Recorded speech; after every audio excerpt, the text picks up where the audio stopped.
नमस्कार, मैं अशोक कुमार पांडे। स्वागत है आपका टीसीएच पर। कल से लगातार अमेरिका के अखबारों, अमेरिका की वेबसाइट्स, अमेरिका के न्यूज चैनलों पर यह खबर ट्रेंड कर रही है। लगातार परेशान होकर यह खबर चलाई जा रही है कि रूस ईरान की जबरदस्त मदद कर रहा है। दरअसल दो चीजें समझने की जरूरत है। सबसे ज्यादा परेशान अमेरिका इस बात से है कि ईरान को एग्जैक्ट कैसे पता था कि कहां क्या चीज लगी हुई है। ईरान के निशाने ऐसे सीधे सही जगह पर कैसे लग रहे हैं, कैसे अमेरिका का क्या क्या कहां पर एडजस्ट है, क्या क्या कहां पर लगा हुआ है, सब कुछ ईरान को कैसे पता चल रहा है। यह तक कैसे ईरान को पता है कि अमेरिका के एयर बेसेस खाली कराने के बाद जो अमेरिका के सैनिक हैं वो किस होटल में रुके हैं। यह कैसे ईरान को अच्छी तरह से पता है कि यूएई के अंदर सीआईए के एजेंट्स कहां बैठे हुए थे, कुवैत के अंदर मोसाद के एजेंट्स कहां बैठे हुए थे। यह ईरान को कैसे पता है, अमेरिका को हजम नहीं हो रहा। अमेरिका को लगता है कि सीआईए और मोसाद दुनिया के सबसे शानदार इंटेलिजेंस एजेंसीज हैं और इनसे ज्यादा जानकारी किसी को नहीं। इनको बिल्कुल निशाना पता होता है, वहां पर निशाना ये मारते हैं। लेकिन अब उल्टा जब हो रहा है, ईरान को सारे निशाने पता हैं और हालत यह है कि पूरे मिडिल ईस्ट में करोड़ों अरबों खरबों की लागत से बने हुए जो अमेरिकन बेसेस थे वो किसी काम के नहीं रह गए हैं, तबाह रह गए हैं। अमेरिका कह रहा है जॉर्डन में हम दूसरा थार्ड बेच रहे हैं। वो जॉर्डन को बचाने के लिए नहीं, इजराइल को बचाने के लिए जरूरी है कि जॉर्डन में थार्ड हो, जॉर्डन में रडार हो, ताकि जब वहां से मिसाइल गुजरे तो अच्छी तरह से पता चल जाए इजराइल को कि मिसाइल आ रही है, वो अलर्ट कर दे और अलर्ट करने के बाद लोग अपने बंकरों में छुप जाएं। किस तरह से मिसाइलें और किस तरह से ईरान के ड्रोन आ रहे हैं, एक वीडियो आपको दिखाता हूं जो वहीं के किसी बंदे ने डाला है, वहां के एक मोबाइल का, कि लगातार अलर्ट आ रहे हैं। एक एक घंटे में, दो दो घंटे में 62-64 अलर्ट्स आ रहे हैं। ईरान ने एक सेकंड का सांस लेने का भी मौका नहीं दिया है और लगातार वहां पर मिसाइलें, वहां पर ड्रोन्स लगातार पहुंच रहे हैं। तो अमेरिका का कहना है कि रशिया मदद कर रहा है ये इंटेलिजेंस ईरान तक पहुंचाने में। दो बातें यहां पर समझिएगा। पहली बात तो यह कि ईरान का खुद का इंटेलिजेंस बहुत गजब का है। सब जानते हैं कि ईरान के जो हंडाला हैकर्स हैं उन्होंने इजराइल की कौन कौन सी जानकारियां हैक करके रखी हैं। ईरान में और मिडिल ईस्ट में जिन लोगों से मोसाद के एजेंट बात कर रहे हैं, जो मोसाद के लिए काम करने वाले ईरानी और अरब हैं, उनके बारे में भी ईरान को अच्छी तरह से पता है। और यही वजह थी कि ईरान में जब गड़बड़ी फैलाने की कोशिश की गई तो उन सारे लोगों को दबोच लिया गया और एलन मस्क ने जो अपना मटेरियल भेजा था वो मटेरियल भी पकड़ लिया गया। सारा खेल बेकार हो गया। तो ईरान की अपनी जो इंटेलिजेंस है वो कहीं से कम नहीं है। दूसरी बात यह है कि रूस क्यों ना इंटेलिजेंस दे।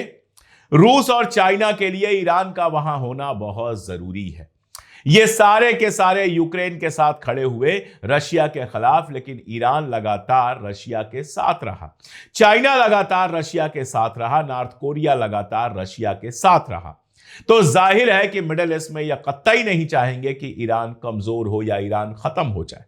सीरिया के कमजोर और खत्म होने का नुकसान पहले ही रशिया ने झेला है। इसीलिए जो लोग मेरे वीडियोस देखते हैं, मैं पहले भी बता चुका हूं कि जंग शुरू होने से पहले इंटेलिजेंस और हथियार, खास तौर पर एयर डिफेंस सिस्टम, रशिया ने जबरदस्त तरीके से पहुंचाए हैं ईरान को। ईरान इस जंग के लिए इसीलिए पहले से तैयार था और खामनेई साहब के ऊपर जब हमला हुआ उसके एक घंटे के अंदर ईरान ने जवाब देना शुरू कर दिया था। स्ट्रेट ऑफ हॉर्मुज को पूरी तरह से ब्लॉक कर दिया गया। आज कंडीशन यह है कि कतर कह रहा है कि हम उतना ही तेल बनाएंगे जितनी हमें जरूरत है, उतना ही तेल निकालेंगे, क्योंकि उसको पता है कि स्ट्रेट ऑफ हॉर्मुज से तेल निकल नहीं पाएगा तो तेल बनाकर रखने से फायदा क्या है। दुनिया भर में आयल की कीमतें बढ़ रही हैं और अब खबर यह आ रही है कि जल्दबाजी में ऐसे यह जंग शुरू की गई कि अमेरिका को जितने तेल की जरूरत है वो भी संभाल के नहीं रखा गया। तो अमेरिका के अंदर भी तेल का संकट आ सकता है, जबकि अमेरिका में भी अच्छा खासा तेल होता है, उसके बावजूद अमेरिका में संकट आ सकता है। दरअसल इस पूरी लड़ाई का सबसे बड़ा फायदा किसी को हुआ है तो रशिया को हुआ है। पहली बात तो यह कि रशिया यूक्रेन वार से लोगों का ध्यान हट गया। दूसरा, अमेरिका के इतने हथियार खर्च हो रहे हैं, मिडिल ईस्ट के अंदर की यूक्रेन को देने के लिए हथियार नहीं बचे हैं अमेरिका के पास। कल यूरोपीय यूनियन के जो रक्षा मंत्री हैं उनका एक बयान आया था, एंड्रियास कुबिलियस, उनका बयान आया था कि अमेरिका के पास अब इतनी मिसाइलें नहीं बची हैं कि वो यूक्रेन और मिडिल ईस्ट दोनों को बचा सके। तो रशिया के लिए वैसे ही बल्ले बल्ले है। प्लस आप देखिए, दुनिया भर के मुल्कों पर यह प्रेशर बनाया जा रहा था कि वो रशिया से तेल ना खरीदें। हिंदुस्तान के ऊपर तो प्रेशर बनाया ही गया था, सीधे हुक्म दिया गया था मोदी साहब को कि वो रशिया से तेल ना खरीदें, और मोदी साहब ने यस सर कहकर ये मान लिया था। रशिया से तेल खरीदना बेहद कम हो गया था, धीरे धीरे प्रोसेस को बंद किया जा रहा था। अब जब स्ट्रेट ऑफ हॉर्मुज बंद है, वहां से तेल नहीं आ रहा, तो अमेरिका जानता है कि इंटरनेशनल प्राइसेस तेल की बहुत बढ़ सकती हैं और इसका असर यह होगा कि डॉलर की कीमत गिरेगी। तो इंटरनेशनल मार्केट में प्राइस स्टेबल रहे, इसके लिए जरूरी है कि रशिया से तेल खरीदा जाए ताकि सप्लाई लाइन बनी रहे। तब हिंदुस्तान को यह इजाजत दी गई है कि 1 महीने तक आप तेल खरीद सकते हैं। यह तो इस बिना पर दी गई है कि 1 महीने के अंदर स्ट्रेट ऑफ हॉर्मुज खुल जाएगा। अगर नहीं खुलेगा तो उसके बाद भी तेल जारी रहेगा हिंदुस्तान का रशिया से खरीदना। अब आप देखिए, रशिया पहले भारत को तेल दे रहा था डिस्काउंट पर। दोस्ती है, बरसों पुरानी दोस्ती थी, पंडित नेहरू के जमाने की दोस्ती का मान रख रहा था वो, और भारत को सस्ता तेल दे रहा था। यह अलग बात है कि भारत के लोगों को सस्ता तेल नहीं मिल रहा था। अंबानी साहब तेल खरीद के यूरोप में बेच रहे थे और हम तो वही प्राइस चुका रहे थे जो वर्ल्ड मार्केट में प्राइस थी।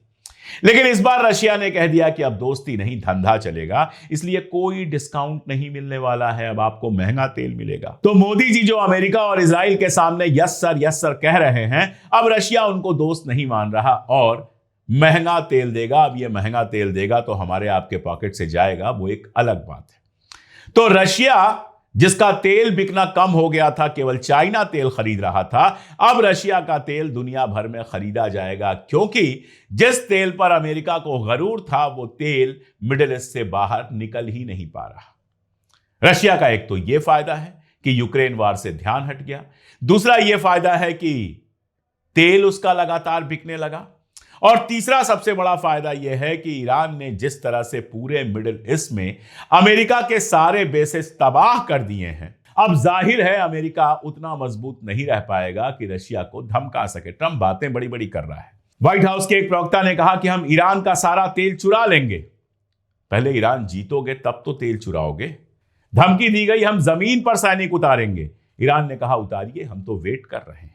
इजराइल की हालत यह है कि अगर फॉरेन जर्नलिस्ट और लोकल लोगों को वीडियो लगाने दिया जाए तब दुनिया को पता चलेगा कि इजराइल में कितनी जबरदस्त तबाही हुई है। और इन सब से रशिया और चाइना बिल्कुल खुश होंगे। अब ताइवान में लड़ने की हिम्मत जब अमेरिका करेगा तो उसके पास इतनी मिसाइलें नहीं होंगी, वो बेहद कमजोर हो चुका होगा। और चाइना अपनी जगह पर मजबूत है। यही वजह है कि इस वार में चाइना ने ईरान को अपने हथियार भी अवेलेबल कराए, टेक्नोलॉजी भी अवेलेबल कराया और इंटेलिजेंस भी अवेलेबल कराया। अमेरिका जितना कमजोर होगा, चाइना और रशिया के लिए उतना ही अच्छा है। तो चाइना, रशिया, ईरान की जो दोस्ती है उसको सिर्फ इतना मत समझिए कि कोई पर्सनल दोस्ती है, सबका फायदा है। ईरान जानता है कि चाइना और रशिया कभी नहीं चाहेंगे कि ईरान की सत्ता गिरे, इसलिए वो पूरी तरह से मदद करेंगे। और अगर कल को यूरोपीय नेशंस इस लड़ाई में कूदते हैं, अगर फ्रांस या इंग्लैंड या जर्मनी अपनी सेना भेजते हैं या इस लड़ाई में सीधे उतरते हैं, तो रशिया और चाइना के पास बहाना हो जाएगा इस लड़ाई में सीधे उतरने का। रशिया अपने मिसाइलों और ड्रोनों को यूक्रेन के साथ साथ इंग्लैंड, फ्रांस और जर्मनी की तरफ भी मोड़ देगा। चाइना इसका फायदा उठा के ताइवान पर कब्जा करना चाहेगा और अमेरिका चारों तरफ से बुरी तरह से घिर जाएगा। प्लस आप देख लीजिए अमेरिका के जिस तरह से पैसे बर्बाद हो रहे हैं, $800 मिलियन वाइप आउट हो गए मार्केट से। डाउ जोन्स लगातार नीचे गया। 2 ट्रिलियन से ज्यादा खर्च हो चुके हैं सिर्फ 3 दिन की लड़ाई में। अगर 5 दिन की लड़ाई शामिल कर लें तो तकरीबन 3-3.5 ट्रिलियन डॉलर खर्च हो चुके हैं। अब हालत यह है कि वहां $500 बिलियन और मांगा जा रहा है ट्रेजरी से, ताकि ईरान की लड़ाई पर खर्चा किया जा सके।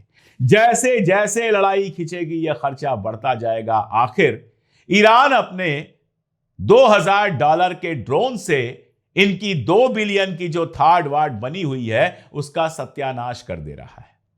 एक ड्रोन आता है $2000 में जो ईरान ने बनाया है, और उसको रोकने के लिए, उसको आसमान में मारने के लिए जो मिसाइलें चलती हैं वो मिलियंस ऑफ डॉलर की होती हैं। यानी ऐसे समझिए कि 200 करोड़ खर्चा करके 2 लाख के ड्रोन को मारा जा रहा है। आप सोचिए कि अमेरिका का किस कदर पैसा बर्बाद हो रहा है। तो ये जंग ईरान को जो नुकसान पहुंचाएगी वो तो पहुंचाएगी, अमेरिका को यह जंग पूरी तरह से नंगा कर देगी इजराइल के चक्कर में। और इससे हो क्या रहा है, भविष्य के बारे में भी थोड़ा सोचिए और समझिए। अमेरिका के अंदर खासतौर पे जो नई पॉपुलेशन है, जो यंग पॉपुलेशन है, उसके अंदर इजराइल से गुस्सा बढ़ता जा रहा है। वो लगातार इस बात को कह रही है कि जो पैसे हमारी नौकरी पर खर्च होने चाहिए थे, जो पैसे हमारे घरों पर, हमारी स्वास्थ्य सुविधाओं पर खर्च होने चाहिए थे, वो इजराइल पर खर्च हो रहे हैं। हालत यह है कि इजराइल में सबको मुफ्त इलाज मिलता है, लेकिन अमेरिका में नहीं मिलता है। हालत यह है कि इजराइल में लोगों को घर मिलते हैं, अमेरिका में होमलेस लगातार बढ़ते जा रहे हैं। तो अमेरिका में यह सवाल उठ रहा है कि यह लड़ाई अगर इजराइल की थी तो हम क्यों लड़ रहे हैं। सारे जितने सोर्सेज हैं वो बता रहे हैं कि 250 से ज्यादा अमेरिकी सैनिक मर चुके हैं, हालांकि ट्रंप 6 पर टिका हुआ है। तो अमेरिका में सवाल यह उठ रहा है कि हमारे सैनिक इजराइल के लिए क्यों मर रहे हैं।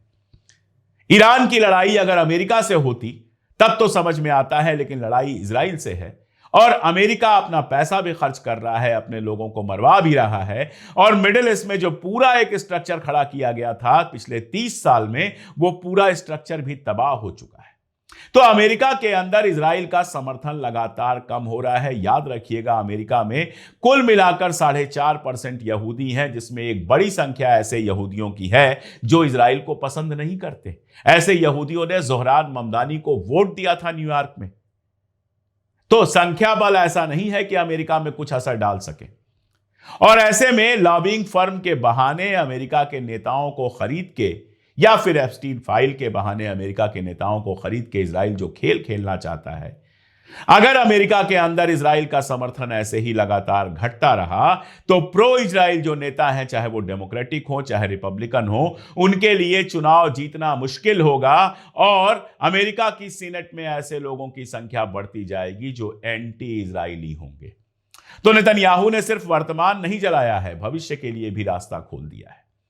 मैं एक यहूदी व्यक्ति का वीडियो देख रहा था, वो ये कह रहे थे कि नेतन्याहू ने वो हालत कर दी है जैसी सेकेंड वर्ल्ड वॉर के पहले थी। आज लोग यहूदियों से नफरत करते हैं और कल अगर यहूदियों के साथ दुनिया भर में खराब व्यवहार होना शुरू होता है, जो हो भी चुका है, तो उसके लिए सिर्फ और सिर्फ नेतन्याहू जिम्मेदार। ट्रंप बड़ी बड़ी बातें कर रहा है, बिना शर्त समर्पण कर दो। अब कह रहा है कि ईरान में हम सत्ता नहीं बदलना चाहते। कोई लिबरल अगर मौलवी भी वहां सत्ता में बैठ जाता है जो हमें दुश्मन ना समझे तो कोई दिक्कत नहीं। अरे तुमसे पूछ कौन रहा है? तुम हो कौन डिसाइड करने वाले? ईरान में गद्दी पर कौन बैठेगा ये ईरानी डिसाइड करेंगे, तुम थोड़े करोगे। लेकिन ट्रंप और नेतन्याहू ने मिलकर इतना जरूर कर दिया है कि अमेरिका की तबाही तो तय है, और अगर लड़ाई लंबी चली तो इजराइल के वजूद पर खतरा आएगा। और दुनिया भर में सबसे ज्यादा नफरत किसी से बढ़ी है तो वो नेतन्याहू से बढ़ी है, और नेतन्याहू के चलते ज़ायनिस्टों से बढ़ी है, और वो यहूदियों के लिए बेहद खतरनाक है। तो ये जो 2 पागल हैं, इन 2 पागलों ने दुनिया को एकदम बर्बादी और तबाही की तरफ भेज दिया है। सबसे बड़ा डर यही है कि अपने पागलपन में कहीं ये एटॉमिक बम का यूज ना करें। और एटॉमिक बम का यूज करने का मतलब है कि ये थर्ड वर्ल्ड वॉर से भी बड़ी चीज हो जाएगी। लाखों की संख्या में लोग मारे जाएंगे, और सिर्फ ईरान या मिडिल ईस्ट में नहीं, शायद अमेरिका और इजराइल में भी। और फिर जो होगा उसके बारे में तो अभी कल्पना करना भी असंभव है। तो फिलहाल ये हालात हैं। रशिया और चाइना पूरी ताकत के साथ ईरान के साथ खड़े हैं, और ईरान बहुत होशियारी से अपने सस्ते ड्रोन्स और सस्ते मिसाइल से अमेरिका और इजराइल में वो तबाही मचा रहा है जो इन्होंने कभी ख्वाब में भी नहीं सोची थी। ये फिलहाल की डिटेल्स हैं, आगे जैसे जैसे डिटेल आती रहेंगी टीसीएन पर भी और टीसीएच पर भी मैं लगातार अपडेट करता रहूंगा। जुड़े रहिए हमारे साथ, देखते रहिए। चैनल सब्सक्राइब ना किया हो तो चैनल को जरूर सब्सक्राइब कर लीजिए, और साथ में अगर हमारी ताकत बनना चाहते हैं तो मेंबरशिप ले लीजिए। स्क्रीन पर आपको बहुत साफ एक क्यूआर कोड दिख रहा होगा, उसको स्कैन कर सकते हैं। वीडियो के नीचे ज्वाइन बटन होगी, डिस्क्रिप्शन में और पिन कमेंट में लिंक होगा, जिससे भी आसानी हो उससे आप हमें ज्वाइन कर सकते हैं और हमारी ताकत बन सकते हैं। आज के लिए इतना ही, बहुत शुक्रिया।